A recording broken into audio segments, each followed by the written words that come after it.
Hello everyone, this is the episode 2 of Simple सी बातें जिसमें हम हमारे साथ हैं मिस तेजन नारायण सामिया and रविश जिंदल और I'm your host Awadh Sharma. इस uh, इस episode में we'll have an interview of Mr. Ravish Jindal. So Ravish Jindal, how are you? I'm good. काफी अच्छा चल रहा हूँ आजकल. आप बताइए, आप कैसे हैं? आप तो आप अपनी इंट्रोडक्शन दे दें और उसके बाद we'll start the interview. Introduction, मेरा नाम रविश है. मैं पंजाब से बिलोंग करता हूँ. पंजाब इंडिया से बिलोंग करता हूँ. बेसिकली मैं कनाडा 2 साल पहले आया था 12वीं की कक्षा पास करके. 12वीं में मेरी सुपर मेडिकल स्ट्रीम थी और मैं साइंस में रुचि रखता हूँ, इसलिए मैंने वो स्ट्रीम रखी. और बेसिक इंट्रोडक्शन यही है मेरी. अगर आप इससे रखते हैं तो आज की डेट में आप किन किन चीजों के लिए पैशनेट हैं? हाँ, किन किन चीजों के लिए पैशनेट है? मैं पैशन के लिए बहुत ज्यादा पैशनेट हूँ, चाहे वो कोई भी हो. मैं फिलहाल ट्रेडिंग सीख रहा हूँ. मैं फिलॉसफी पढ़ता हूँ. फ्री टाइम में न्यूरो साइंस, जेनेटिक्स, उन चीजों के लिए मैं पैशनेट हूँ. पैशनेट इन द सेंस वो मेरा इंटरेस्ट है. फ्री टाइम में मैं बुक्स मैं नहीं पढ़ता, मैं ऑडियो बुक्स पढ़ लेता हूँ, ऑडियो बुक्स सुन लेता हूँ. मेरी कभी कभी बैडमिंटन खेल लेता हूँ. This is basic things which I do in my free time. तो आप स्पोर्ट्स के लिए पैशनेट हैं? जैसे अभी आपने स्पोर्ट्स जब मैं स्पोर्ट्स पैशनेट मैं कंपटीशन वगैरह के लिए स्पोर्ट्स नहीं खेलता हूँ, ना ही मैं फिटनेस के लिए स्पोर्ट्स खेलता हूँ. स्पोर्ट्स में तो खेलता हूँ ताकि मेरा दिमाग डेवलप हो. क्योंकि अगर हम स्पोर्ट्स खेलते हैं लाइक बैडमिंटन हो, तो ब्रेन की डेवलपमेंट, ब्रेन की ग्रोथ बहुत अच्छी होती है. तो आप स्ट्रेस में डिसीजन लेते हैं कि ये चीज पर्टिकुलर पॉइंट पे स्ट्रेस पे आपको डिसीजन लेना पड़ता है. इससे ब्रेन की डेवलपमेंट बहुत अच्छी होती है. इसलिए अगर आपको अपना ब्रेन थोड़ा डेवलप करना है, अच्छा डिसीजन मेकिंग, क्रिटिकल थिंकिंग करना है, तो आप स्पोर्ट्स कोई भी पकड़े और जरूर खेलें. अच्छी बातें कर रहे हैं. तो भाई आपके लाइफ का मतलब क्या है? मेरे लिए लाइफ का मतलब, लाइफ अगर फिलोसफिकली पूछे तो लाइफ एक बस राइड है. इसमें पुरानी सफारियां उतर जाती हैं, नई सवारियां आ जाती हैं, जिसका एक स्टार्ट पॉइंट है, एक एंड पॉइंट है. बीच बीच में रुकावटें आती हैं, बट एट द एंड आप गोल पे पहुंच जाते हो. बट ये बेसिक मतलब है, पर आपको नहीं पता कि एंड पॉइंट है कि नहीं है. क्या पता मरने के बाद भी दोबारा कुछ स्टार्ट हो जाए. क्या पता मरने के बाद हमें पता चले जो हम जी रहे थे वो झूठ था. इसलिए life is kind of meaningless. अगर डीप में देखें तो लाइफ का कोई मीनिंग नहीं है, बस चल रही है. हमें नहीं पता कि जो हम जी रहे हैं वो झूठ है और जब मर जाएंगे वो सच होगा. वी कैंट, वो सब चीजें हमें मरने के बाद ही पता चलेंगी. तो as of now, as of today, आपके गोल्स क्या हैं और आप अभी कितनी एज के हो? मेरे गोल्स, some goals कि मैं इस एज तक सबका एक गोल है. सबको पैसा चाहिए, मेरे को भी चाहिए, but I need mental peace more than money. मेरे को उतना पैसा नहीं चाहिए कि मेरा दिमाग खराब हो जाए, में एटीट्यूड आ जाए, मैं पागल हो जाऊं. उतना पैसा भी नहीं चाहिए. पैसा उतना चाहिए कि बस फ्रीडम हो मेरे को. मैं कहीं भी जाऊं, मैं कुछ भी करूं, तो मेरे को सोचना ना पड़े कि कितना पैसा लग रहा है इसमें. गोल्स पैसा कमाना है, खुद को इम्प्रूव करना है, खुद की मेंटल एबिलिटी को इम्प्रूव करना है. नॉलेज तो साथ, अगर नॉलेज इम्प्रूव होगी तो पैसा तक पहुंचने का रास्ता थोड़ा नजदीक आ जाएगा. अगर नॉलेज मैं खुद की बढ़ाऊंगा, ब्रेन को डेवलप करूंगा, तो मैं फोकस यही करता हूँ कि मैं खुद की नॉलेज और ब्रेन को डेवलप ज्यादा करूं. जितना मेरा ब्रेन डेवलप होगा उतना मैं डिसीजन मेकिंग अच्छा कर पाऊंगा और मेरा जो पैसे तक पहुंचने का रास्ता है वो ज्यादा नजदीक हो जाएगा। सीधा पैसे पे फोकस नहीं करता हूँ मैं, जिन चीजों से पैसा मिल सकता है उन पे फोकस करता हूँ। that's a good तो जैसे अभी अभी आपने स्टार्टिंग में बोला कि आप रीड इतना नहीं करते हो बट आप ऑडियो बुक सुनते हो, तो कौन से ऑडियो बुक्स में रुचि है आपकी? बिजनेस वाले में? हाँ लाइक बहुत है। लाइक मेरा मानना है कि यार आप हर एक चीज से सीख सकते हैं। वो बुक चाहे साइफाई हो, चाहे बिजनेस की हो, चाहे कोई भी बुक, हर बुक से आप सीख सकते हैं। क्योंकि ऐसा नहीं है कि किसी ने बुक लिख दिया उसमें कुछ सीखने लायक है ही नहीं। बिल्कुल कुछ आप नहीं भी सीख रहे हैं ना तो भी आप सीख ही रहे हैं। जैसे मैं साइंस फिक्शन भी पढ़ लेता हूँ। साइंस फिक्शन आप जब पढ़ते हैं तो आपकी सोचने की काबिलियत बहुत बढ़ जाती है कि ऐसा कुछ भी हो सकता है। बिजनेस जब आप पढ़ते हैं तो आप बिजनेस में थिंक कर सकते हैं कि ये है तरीके हैं जिनसे मैं बिजनेस डेवलप कर सकता हूँ अपना। तो हाँ, दैट्स द थिंग। तो मैं ऑडियो बुक्स, मैंने बहुत स्टोरी बुक्स भी पढ़ी हैं। जैसे भागवत गीता एक ऑडियो बुक किसी बंदे ने बनाई थी, वो मैं पढ़ रहा हूँ, अभी पढ़ रहा हूँ।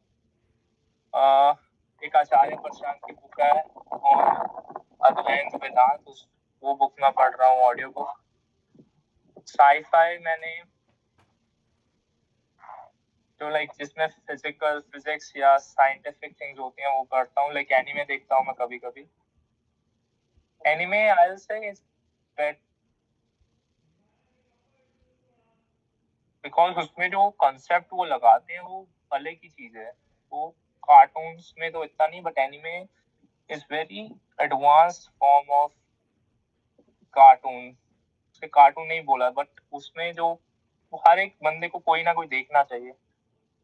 क्योंकि आप अगर आप एनीमे देखोगे ना तो आप लिटरली आपका दायरा बहुत बढ़ जाएगा सोचने का कि ऐसा भी हो सकता है। लोग इतना डीप में भी सोचते हैं। और सिंपल कार्टून्स में जो मैंने ऑब्जर्व किया कि बहुत हर एक चीज नॉन चलांटली दी जाती है। मैंने एनिमे कभी बहुत डीपली नहीं देखा but from what I seen उसमें बहुत एक जैसे हीरोज जर्नी दिखाई जाती है कि वो पहले वीक होता है और फिर वो बहुत मेहनत करता है। तो you can learn from anime as well, right? या ओके, अभी रिसेंटली एक बहुत अनफॉर्चुनेट इंसिडेंट हुआ कश्मीर में, which was the Pahalgam terror attack. What are your views on that?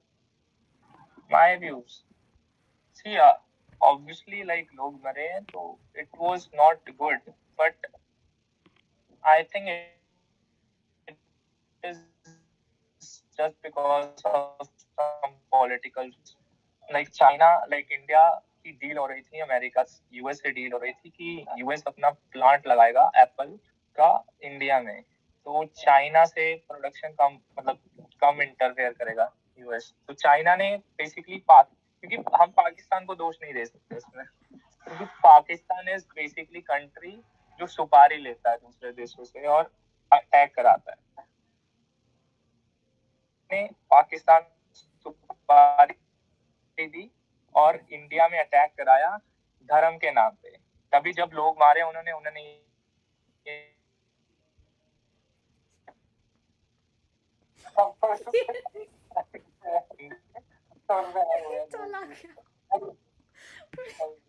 Basically economy थोड़ी डाउन हो जाएगी अभी भी बोल रहा है। US.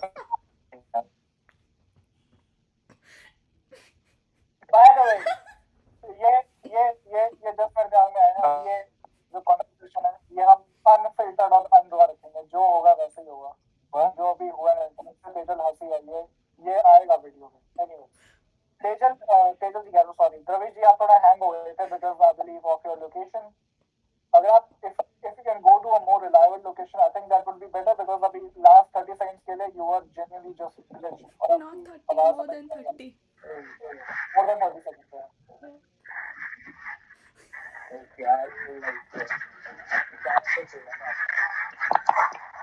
If you can go to a more reliable location, I think that will be perfect. मैंने कहाँ पे अपना आंसर छोड़ा था? हेलो, कि एप्पल की जो फैक्ट्रीज है वो इंडिया के पास ज्यादा आ रही हैं और हाँ, तो अमेरिका ने बेसिकली इंडिया साथ डील की थी कि वो अपनी फैक्ट्रीज लगाएंगे इंडिया में, तो चाइना से थोड़ा कम, वो चाइना को बेनिफिट कम होगा ना, तो चाइना एप्पल जो भी माल बनाता है, रॉ मटेरियल चाइना से आता है। ये तो बात अब इंडिया का प्लांट तो चाइना को अच्छा नहीं लगा, तो चाइना ने पाकिस्तान को सुपारी दी कि आप इंडिया में अटैक कराओ, ताकि, और अटैक भी धर्म के नाम पे उन्होंने कराया, जो कि उन्होंने एक एक मारा कि आप हिंदू हो, तो उनको मार दिया उन्होंने। अब इससे क्या होगा, इससे हिंदू भड़क जाएंगे कि मुस्लिम गंदे कौम है, तो इंडिया में दंगे होने के चांसेस हो सकते हैं, जिस वजह से तो अमेरिका और इंडिया में जो वो होना था, प्लांट लगना था, उसमें थोड़ा रुकावट हो सकती है, इसमें इंडिया का नुकसान होगा। अगर वॉर लग जाती है तो इंडिया की जो इकोनॉमी है वो थोड़ी कम बढ़ेगी। पाकिस्तान तो एक सुपारी का देश है ना, लाइक उसको कंट्री सुपारी देती है कि आप इस कंट्री पर अटैक कर दो, वो बस मिलिटेंट है, वो मिलिटेंट बनाते हैं और सप्लाई कर देते हैं किसी कंट्रीज को। That's my view point. Do you think it was a smart decision by Pakistan? अगर अगर उन्हें कहीं से सुपारी मिली भी थी तो वो डिनाई भी कर सकते थे और एक्सेप्ट भी कर सकते थे।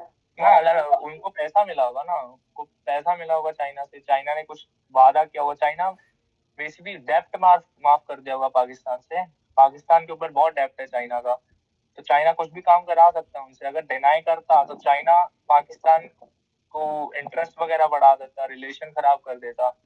चाइना कंट्री ऐसी ना, वो गरीब बहुत है, उनको कहीं से भी पैसा मिल जाए तो कोई भी काम कर सकते हैं वो।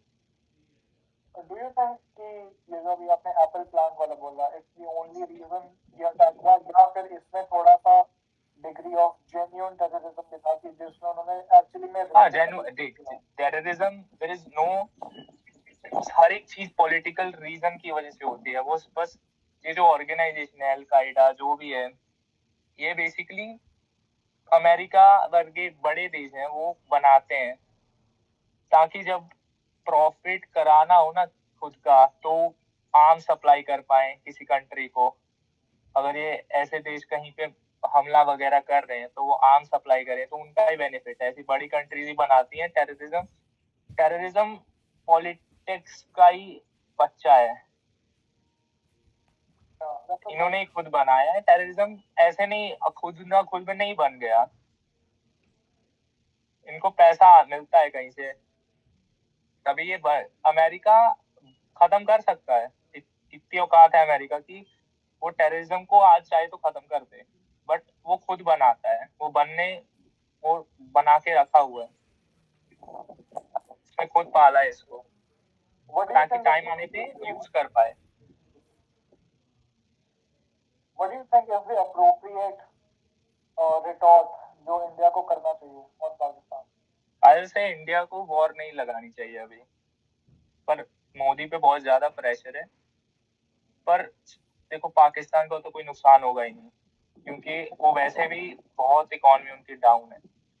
अगर इंडिया और पाकिस्तान की वॉर लगती है तो इंडिया का देयर इज अ चांस, अगर इंडिया प्रॉपरली फोकस हो जाए वॉर पे, तो क्या पता चाइना कुछ और कर दे,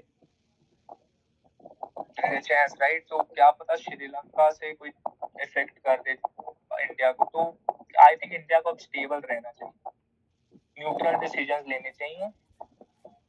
अग्रेसिव डिसीजन अगर सपोज करो क्योंकि चाइना तो यही चाहता है ना, इंडिया और पाकिस्तान की वॉर लग जाए, और हमें जो इंडिया की क्योंकि इंडिया में कोई इन्वेस्ट नहीं करेगा अगर वॉर लग गई तो, जबकि हर कंट्री इंडिया में इन्वेस्ट करना चाहती है, पर अगर वॉर लगी कोई कंट्री इन्वेस्ट ही नहीं करेगी, जो कि चाइना यही चाहता है। तो आई थिंक न्यूट्रल डिसीजन लेना चाहिए, इमोशन से काम नहीं लेना चाहिए।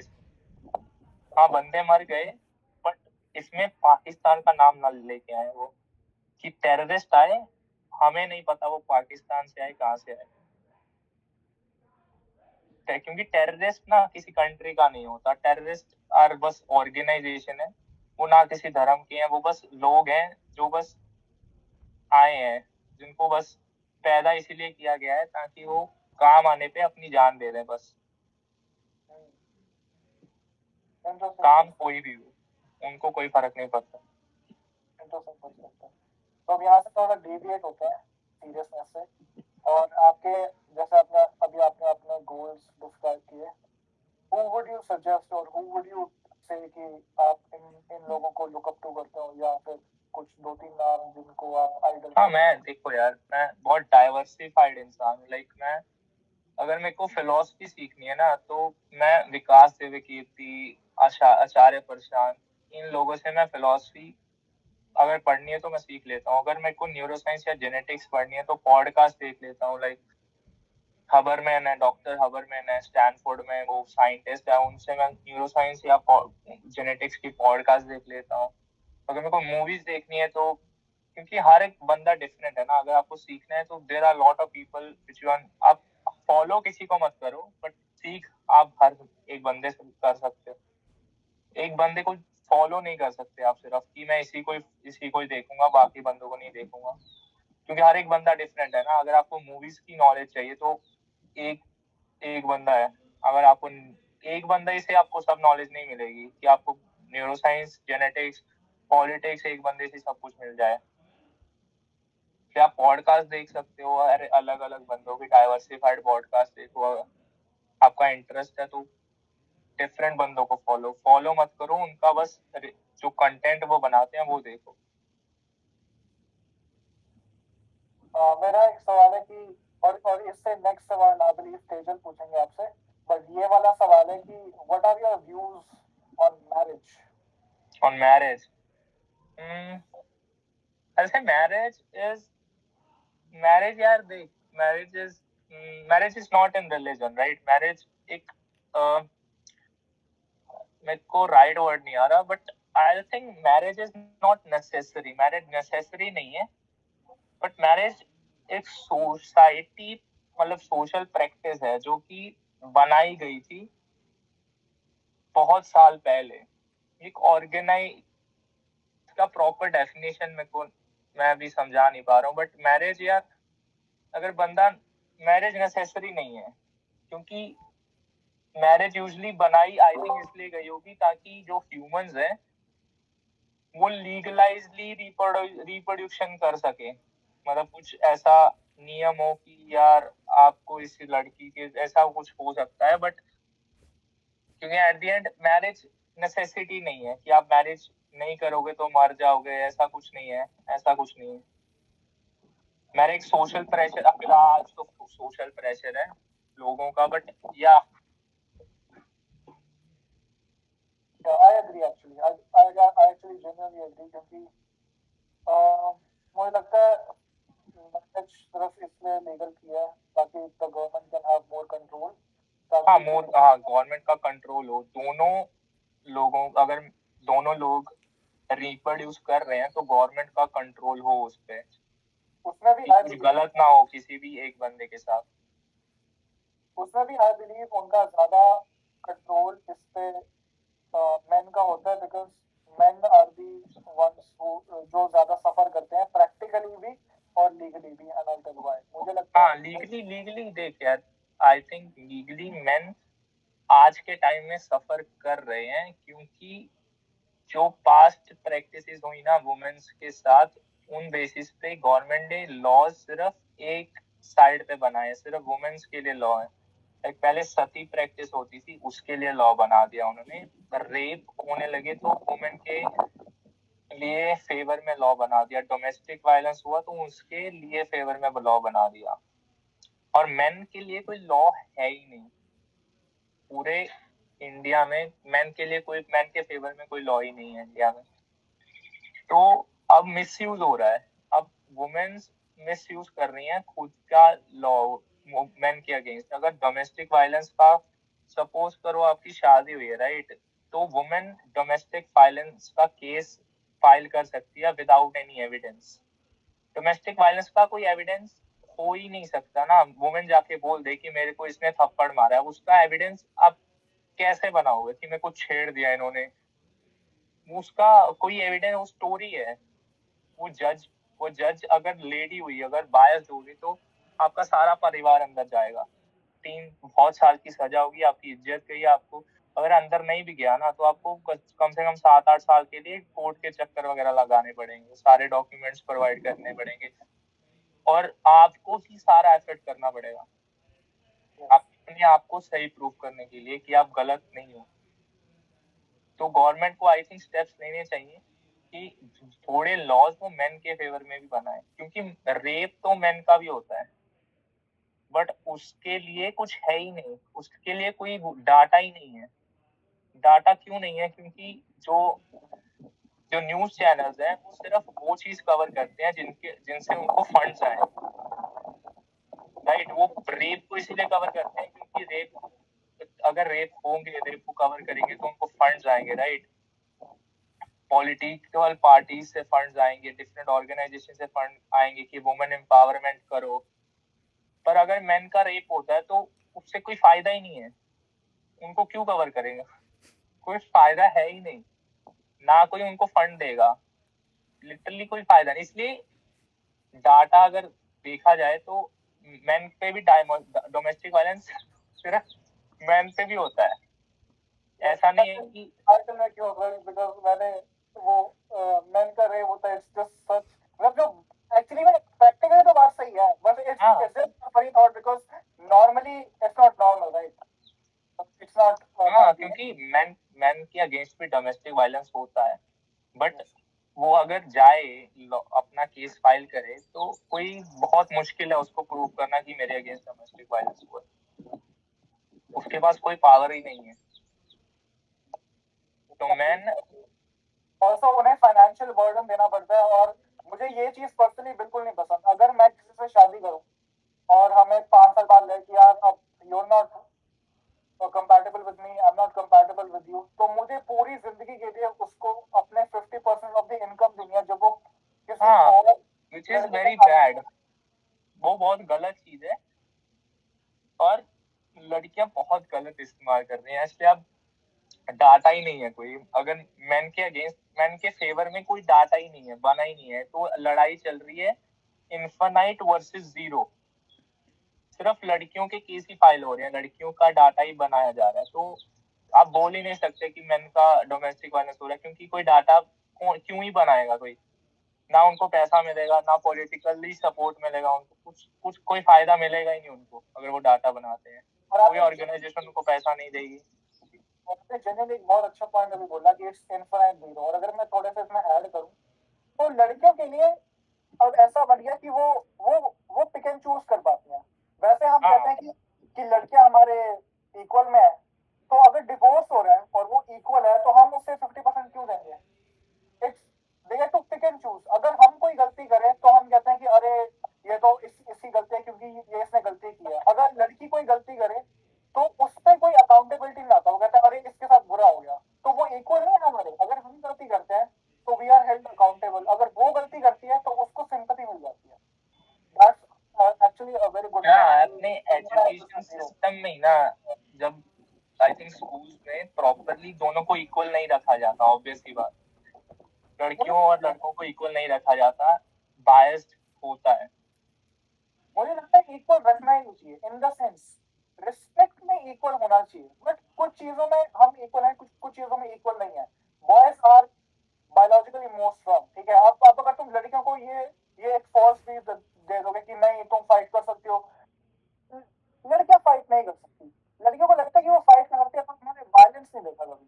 With all respect, right, with all respect, अगर तुम्हें जेन्युइन मारना है किसी को, राइट, लड़कों को पता है कि क्या, और लड़के वो नहीं कर सकते जो लड़कियां कर सकती हैं, राइट। तो हमें बस वो करना चाहिए कि यार जो तुम्हारी यूनिकनेस है दैट्स योर ब्यूटी। एक सेकंड, ऐसे क्या चीज़ है जो लड़के कर सकते हैं और लड़कियां नहीं कर सकती? और violence, the level of violence that boys can do, मुझे एंड लगता है व्हाट कि वो इज योर लड़कियां level of violence? Level of violence से अलग। मुझे लगता है कि ध्रुव को समझ आ रहा है मैं क्या कह रहा हूँ, इन द सेंस कि जब हम लड़कियों को थोड़ा डिफेंस सिखाते हैं और वो कर सकते, I respect girls, I love girls, मुझे बहुत पसंद है, बट आई थिंक हमें, अगर हम बस ये कर रहेगा कि तुम इसमें अच्छे हो तुम उसमें अच्छे हो, we should follow in the uniqueness. अब लड़कियों को ये लगता है कि वो अपना डिफेंस कर सकती है। जब तक लड़का बिल्कुल पागल हो जाए और वो मुंह पे 2 सेकंड में 6 बार मुक्के मार दे, डू डू डू डू डू, क्या फिर यहाँ पे अगर तुम्हें 4 बार मुक्के पड़ गए हड्डी से, फिर तुम समझ लो this fighting and this violence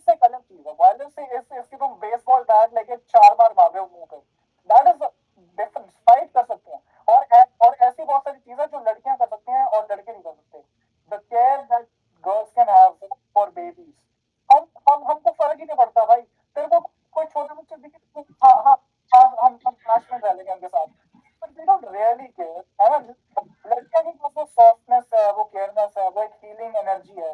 तो आई थिंक मेरा पर्सपेक्टिव है कि we should fall in love with the uniqueness, क्योंकि अगर हम यही कर रहे हैं कि यार लड़के ऐसे हैं, लड़कियां भी वैसे बनो, लड़कियां ऐसी है, लड़के भी वैसे बनाओ, तो फिर यूनिकनेस तो रहेगी नहीं ना। What is your view Tejal on this? No, इस पॉइंट पे I agree. Generally we should fall in love in the uniqueness. और पर हाँ मतलब ये चीज तो आपने अभी सही बोली कि यू नो कि they get to pick and choose, और वो इक्वल भी है हमारे, बट जब डिवोर्स होता है तो उन्हें पूरी जिंदगी के लिए हम 50% अपनी वो भी देंगे, और जबकि वो किसी और लड़के के साथ है, so that's not correct. Anyways, अब इससे थोड़ा ब्रेक लेते हैं। अह, आप आप अपने फिटनेस पे गोल्स बताइए, फिटनेस के गोल्स, या फिर अपने फिटनेस पे जो आपका पर्सपेक्टिव है कि एक बंदे को फिटनेस। फिटनेस दो चीजें होती हैं, एक बॉडी को बिल्ड करना कि मसल वगैरह बनाने, और फिटनेस होती है, फिटनेस तो यार बहुत आसान सी चीज है, इतनी मुश्किल नहीं है। तो आपको फिट रहना है तो रोज 5-6 किलोमीटर वॉक कर लीजिए, फ्रूट्स खाइए और मेडिटेशन करिए, दैट्स इट। कुछ ज्यादा नहीं है फिटनेस में कि जिम जाइए, 2-3 घंटे यहाँ पे जिम करिए, 10 घंटे खेलिए, मेडिटेट करिए, इतना कुछ नहीं करना है। फिटनेस इज, अगर आप बायोलॉजिकली देखें तो फिटनेस इतना मुश्किल नहीं है। मेंटली स्ट्रेस अगर आप नहीं है ना, तो यू कैन थोड़ा योगा करिए, सुबह वॉक पे जाइए, मेडिटेशन करिए, दैट्स इट। 2 घंटा ये चीज करिए, दैट्स इट, और कुछ नहीं करना है। अच्छा खाइए, कम खाइए, बाहर का कम खाइए, कभी कभी खाइए। ज्यादा बाहर का खाएंगे तो ऑब्वियसली बात है, वो नहीं रह पाएंगे आप फिट। That's proper. मेंटली दो चीजें है ना, मेंटली भी फिट रहना और फिजिकली फिट रहना। मेंटली फिट रहना तो योगा करो, फिजिकली फिट रहना तो वॉक कर लो या जॉगिंग पे चले जाओ, दैट्स इट। अच्छा, तो अभी आप कितने साल के हैं वैसे? मैं 19 साल का हूँ। ठीक है, तो 19 ईयर्स की एज में आप क्या कहोगे कि आपने एक बहुत बड़ी गलती की जिससे आपने कुछ सीखा, या फिर आप बहुत बड़ी गलती है कि एक आपने I'll say my decision to come to Canada, that was, I'm still regretting it. मेरे को आना नहीं चाहिए था, क्योंकि मैं लाइक 12th में मैं सीरियस हुआ रहा, मैं I think 10th 11th 12th में प्रॉपरली सीरियस हो गया था कि मेरे को स्टडी करनी है, मेरे को साइंस में साइंस ऑप्ट करनी है। मैंने सुपर मेडिकल ली, मेरे 90% आए, तो मेरा मन था कि आई गो टू, मेरे को डॉक्टर लाइन में नहीं जाना था, मेरे को डॉक्टर नहीं बनना था, मेरे को जेनेटिक्स में जाना था। तो मैंने ये गलती करी कि मैंने बहुत लोगों से पूछ लिया कि मेरे को क्या करना चाहिए। तो आप जब बहुत लोगों से पूछते हो ना, तो आपका दिमाग खराब होता है कि मैं इसकी बात मानूं या इसके खुद की बात नहीं मानी मैंने कि मेरे को ये करना है। तो आप अगर यही कर रहे हो ना, तो पैसा नहीं भी है तो आप कहीं ना कोई तरीका निकाल लोगे, आप पैसा बना लोगे। क्योंकि जेनेटिक्स में एक बंदे का इंटरेस्ट है ना, तो आई थिंक वो रिसर्च करे, प्रॉपर उसका इंटरेस्ट है, उसकी क्यूरियोसिटी है, देयर इज अ चांस कि वो कुछ ऐसी चीज बना दे जिससे वो सारी उम्र बैठ के खा सके। तो कनाडा, क्योंकि मेरा जो मैं सीखता हूँ, लाइक मेरे को इंडिया में ज्यादा सीख पाता हूँ। मैं इंडिया में कॉलेजेस में जाके मैं प्रॉपर अपनी स्टडी करता, 4 साल स्टडी करता, बाहर से सीखता, अच्छे दोस्त बनाता। कनाडा इज लाइक बहुत ना डिप्रेसिंग सी जगह है। यहाँ पे एक तो लोग कम है, बाहर निकलो कोई है ही नहीं, गाड़ियां खड़ी हैं सिर्फ। स्कूल में जाओ तो इनका एजुकेशन सिस्टम बहुत ही लाइक बेकार सा है, इतना मजा नहीं आता। टीचर्स को सिखाना प्रॉपरली नहीं आता, टीचर्स आपके साथ कनेक्ट नहीं करते। मे बी वो लीगल रीजंस हैं, क्योंकि इंडिया में टीचर्स आपको लाइक बहुत फ्रेंडली तरह से बिहेव करते हैं, वो आपको लाइक मार वार भी देते हैं, विच इज रिलेशन है ना। यहाँ पे नहीं है, यहाँ पे सिर्फ लीगल रीजंस की वजह से there is a gap, still gap होता है टीचर और स्टूडेंट के बीच में। आप कोई भी सवाल नहीं कर सकते टीचर से, आप पर्सनल सवाल नहीं कर सकते टीचर से। इंडिया में कर सकते हो आप, वो रिलेशन अच्छा बन जाता है। यहाँ का एनवायरनमेंट ठीक है, कनाडा के प्लस पॉइंट्स हैं कि यहाँ पे हवा अच्छी है, वो सब है, बट एट द एंड आप देखें तो यहाँ पे जो भी फूड मिलता है वो सारा फ्रोजन है, केमिकल से बनाया, प्रिजर्व किया हुआ है, तो ज्यादा वो भी नहीं है। और मेरे ऐसा थोड़ा मेरी अगर देखो मैं कनाडा में रहा तो 10 साल ज्यादा जी लूंगा, बट वो 10 साल मैं कम जीऊं, but I will stay in India, से इट्स फाइन। एटलीस्ट मेरे पास लोग तो है ना मेरे, जिसमें मैं बात कर सकता हूँ, आइडिया शेयर कर सकता हूँ, कुछ प्रोडक्टिव कर सकता हूँ मैं। यहाँ पे अपना घर लेना ही बहुत मुश्किल है, खुद का घर लेने में भी आपको बहुत साल लग जाएंगे।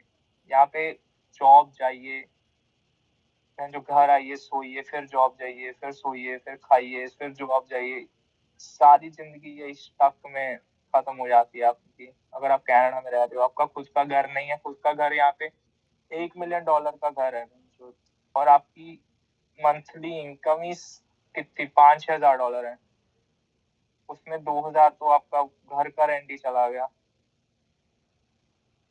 घर का रेंट चला गया तो सेविंग तो बहुत ही मुश्किल चीज है कनाडा में।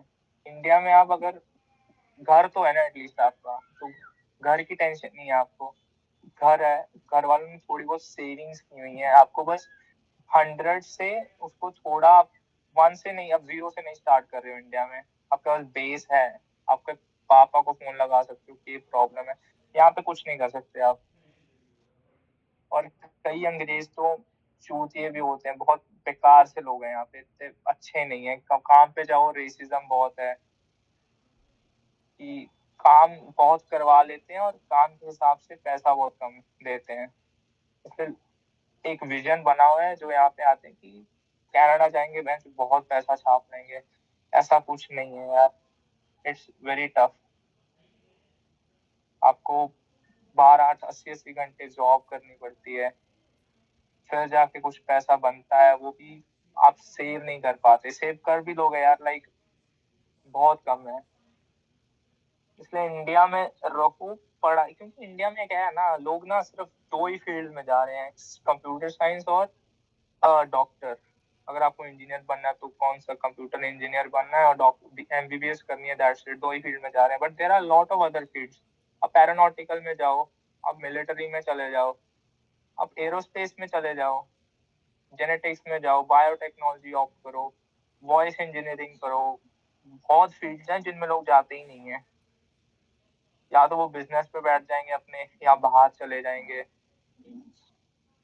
इंडिया में तभी ना थोड़ा ना ये जो कोचिंग सिस्टम शुरू है, इन्होंने थोड़ा ब्रेन वॉश किया स्टूडेंट्स को, कि आपकी जिंदगी सिर्फ एमबीबीएस से ही बनेगी, या कंप्यूटर इंजीनियरिंग आईआईटी बस चले जाओ, बस जिंदगी सेट है आपकी। तो बंदा जो कुछ करना चाहता है ना, वो कभी करता ही नहीं, ऐसे होल में फंसा हुआ है। तेजन, आपके क्या व्यूज होंगे कि क्या आपको कनाडा डिप्रेसिंग लगता है? हाँ, शुरू शुरू में अच्छा लगा था, बट आफ्टर दैट नहीं। एक तो मैंने विंटर एक्चुअली टाइम में भी अच्छा नहीं लगता। नहीं बोलो।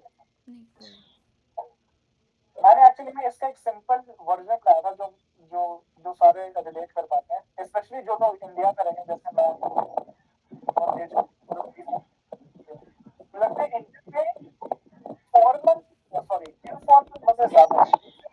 कनाडा में you just have to work, तुम 5,000, तुम 400 डॉलर और बना लो एक महंगी जैकेट में, बट चलिए मजा नहीं आता। It's just good to have it, कि तो it's good you can afford it, but there is no, जैसे दर्श ने बोला, देयर आर नो पीपल, कहीं कनेक्ट नहीं कर पाते। और इंडिया में आई बिलीव अगर तुम मिडिल क्लास हो ना, यू कैन सर्वाइव और तुम मजे भी कर सकते हो। यहाँ पे if you are middle class, you can not really survive. तुम्हें और काम करना पड़ेगा, और कुछ और भी कुछ करना पड़ेगा, फिर तुम्हारा आगे जाके कभी बच्चा आ जाएगा, फिर उसकी फीस इतनी ज्यादा है, फिर अगर कोई हेल्थ प्रॉब्लम हो गई, फिर तो you're just messed up for whole your life, और फिर तुम पूरी जिंदगी डेट में रहोगे, काम करते रहोगे 12 घंटे पर दिन, कोई मजा नहीं होगा तुम्हारी लाइफ में। और फिर अगर तुम्हारी वाइफ ने तुम पे चीट कर दिया, फिर तो क्या करोगे तुम, राइट? अब बैंकॉक प्लस में ऐसा है ना, कल हमने कैलकुलेशन कराई थी। यस, कल तो जिनको नहीं पता, कल रात को हम तीनों कॉल करते हैं, और हम दोनों और हम सारे बस कंप्लीट करते हैं कि थाईलैंड में अगर हम एनीवेज, चलो थोड़ा आगे आगे होता है। अगर कोई 19 साल का अभी होगा आपकी एज में, या फिर चलो थोड़ा चेंज करता है क्वेश्चन, अगर अभी आप वापस जा सकते हैं और अभी आप 10 years के हो पर आपके पास सेम ही ब्रेन है, तो आप क्या करते हैं, क्या चीज डिफरेंट करते हैं, वो बताइए। यार मेरे को क्वेश्चन समझ नहीं आया। अगर मैं 10 साल पीछे चला हूँ, ब्रेन सेम है, जितना आपको उनके एक्सपीरियंस है, जितना आपको नॉलेज है, तो आप 10 years पे अपनी लाइफ में कुछ चेंज करते हैं या नहीं करते, क्यों करते हैं? अगर 10 साल में पीछे चला जाऊं और मेरा ब्रेन सेम है, यस, तो मैं बहुत कुछ कर सकता हूँ यार। बताओ क्या कर। अगर मैं 10 साल का हूँ, लाइक मैं ट्रेडिंग सीख रहा हूँ, तो अगर मैं 10 साल, जब मैं उम्र है मेरी, तो मैं तो अगर 2 साल भी इन्वेस्ट करूँ तो मैं तब से ही प्रॉफिटेबल हो सकता हूँ। मैं खुद का टाइम सही चीजों में इन्वेस्ट कर सकता हूँ, वो चीजें पढ़ सकता हूँ जो मेरा लिटरली ब्रेन थोड़ा क्रिटिकल थिंकिंग में लेके जाए, कि मैं डिसीजन थोड़े सोच समझ के लूँ। ऐसा नहीं कि कोई भी डिसीजन ऐसे ही ले लिया। बेसिक मैं वो चीजें करूँ तो फ्यूचर में मेरे को रिटर्न भी दे। अगर मैं सोचना, लाइक मैं लिटरली न्यूरो साइंस या जेनेटिक्स, जो फ्यूचरिस्टिक फील्ड्स हैं, उनको थोड़ा पढ़ना स्टार्ट करूँ, थोड़ी थोड़ी नॉलेज लूँ उनकी। जैसे एआई है, सॉफ्टवेयर कैसे थोड़ा बहुत होता है, लाइक स्टॉक मार्केट में ट्रेडिंग में प्रॉपर तभी से सीखना शुरू करूंगा। 10 साल से मैं प्रॉपर ट्रेडिंग शुरू करूंगा। और आई थिंक अगर मैं, क्योंकि तब मेरे पे प्रेशर नहीं है, मेंटल प्रेशर बिल्कुल भी नहीं है। मेरे को स्कूल जाना है, स्कूल का फुद्दू सा कोई काम करना है, और घर पे आके मेरे पास बहुत टाइम है। मैं खेलने की बजाय अगर बैक टेस्ट वगैरह पूरा ऑफर करूँ तो 3-4 साल, अगर मैं आई थिंक 10-15-20 साल का, 15 साल का हूँ तो मैं प्रॉफिटेबल हूँ। मैं घर वालों को इंसिस्ट करके उनका थोड़ा पैसा बोरो करके लिटरली मार्केट में लगा के मैं पैसे कमा सकता हूँ। तो मेरे को स्कूल कोई टेंशन नहीं होगी, मेरे को डिग्री लेनी है, क्या लेना है, कुछ मेरे को कुछ करना ही नहीं है। 15 साल में अगर मैं मंथली 15,000 भी बना रहा हूँ, तो मैं उसको डबल करता जाऊँ 5-6 साल में, तो मैं मंथली 80-90 हजार बना लूंगा at the age of 19 years. तो उसको मेरे को डबल करना है बस, जितना मैं कर सकता हूँ। मेरे पे एक्सपीरियंस हो गया। अगर मैं 10 साल का हूँ, मैं 20 साल का हो गया, मेरे पे 10 साल का ट्रेडिंग एक्सपीरियंस है। कैपिटल मेरे पे अगर मैंने सेव की है तो ऑलमोस्ट मेरे पे 15 लाख कैपिटल मैंने 10 साल में से 5 साल में ट्रेडिंग कर रहा हूँ, तो मोस्ट 5-6 लाख मैंने सेव किया 19 साल में। तो मैं उसको डबल कर लूंगा ना, 1 लाख मैं अकाउंट में डालूंगा, रोज का 10,000 रिस्क करूंगा और पैसा कमाऊंगा। 25 साल तक मैं प्रॉपर पैसा कमाऊंगा। उसके बाद मैं, जो मेरा इंटरेस्ट है जेनेटिक्स, उसका प्रॉपर मैं आगे कंपनी खोल सकता हूँ। जैसे एलॉन मस्क ने किया ना, उसका इंटरेस्ट साइंस में है, तो उसने साइंस की प्रॉपर कंपनी खोली जिसमें एक्सपेरिमेंट करता है। तो मैं 10 साल 25 साल में अगर मेरे पे करोड़ों रुपए आ गए 25 साल में, मैं जेनेटिक्स थोड़ा फंड में गवर्नमेंट से लूंगा, और जेनेटिक या न्यूरो साइंस, इन दोनों को कंबाइन करके मैं रिसर्च टीम हायर करके प्रॉपर एक्सपेरिमेंट करूंगा और खुद की कंपनी खोल दूंगा। उसमें प्रॉपरली रहूंगा, और कितना 30 साल, बस 40 साल तक मैं एक कंपनी रन करूंगा। उसके बाद ऑटोमोटिव मोड पे छोड़ दूंगा। फिर 40 साल तो अगर मेरी कंपनी प्रॉपरली चल गई इंडिया में, तो मेरे पास बहुत पैसा होगा। तब मेरे को पैसा नहीं चाहिए होगा। मेरे को अपना जो थॉट है ना, जो मेरे को आइडियाज आ रहे हैं, बस वो इम्प्लीमेंट करने हैं। तब मैं मर भी जाऊं, मेरे को कोई गम नहीं है। अगर मैं 45 पे भी मर गया तो कोई बात नहीं, it's fine. Video has gone बहुत लंबी हो गई है, but will ended on a good note. तो अभी आप 19 years के हो, व्हाट विल यू से is the biggest lesson of your life? और जो कि अगर अभी कोई 15 years का या 20 years का या 25 years का देख रहा है, व्हाट विल यू से कि मैंने अपनी लाइफ में सबसे बड़ा लेसन मेरा ये था, और कोई अगर कोई ये देख रहा है तो वो क्या लेके जा सकता है आपसे कि उसकी लाइफ बहुत बेटर हो जाए? सबसे बड़ा लेसन मेरी लाइफ से क्या था? आई विल प्रॉब्ली से जस्ट लर्न, से लाइक सीखो। जो भी तुम्हें बड़ा सिखा रहा है ना, हर बंदे से सीखो, हर चीज से सीखो। जितना तुम सीखोगे ना, उतना तुम्हारा ब्रेन डेवलप होगा। ऐसा नहीं है कि वो तुम्हारी फील्ड का नहीं है, वो कुछ नहीं सीखना, जो तुम्हें पता चलती है नॉलेज वो ले लो बस को, क्योंकि हर एक चीज, हर एक नॉलेज ना कभी जिंदगी में काम आती है, कभी ना कभी में पक्का आती है। तो सीखने पे ध्यान देना है, क्योंकि अगर सीख गए ना तो पैसा अपने आप आ जाएगा। Amazing. This was an amazing conversation. Avish, we learned a lot. Uh, yes. So thank you for watching. Simple सी बातें. We'll have the third episode up soon, maybe in the next week. We will be interviewing Ms. Tejan Narayana Swami, who is very secretive और वो ज़्यादा बोलता नहीं है. So we'll dig into their smart mind and imbibe some wisdom. Thank you so much for watching. Goodbye.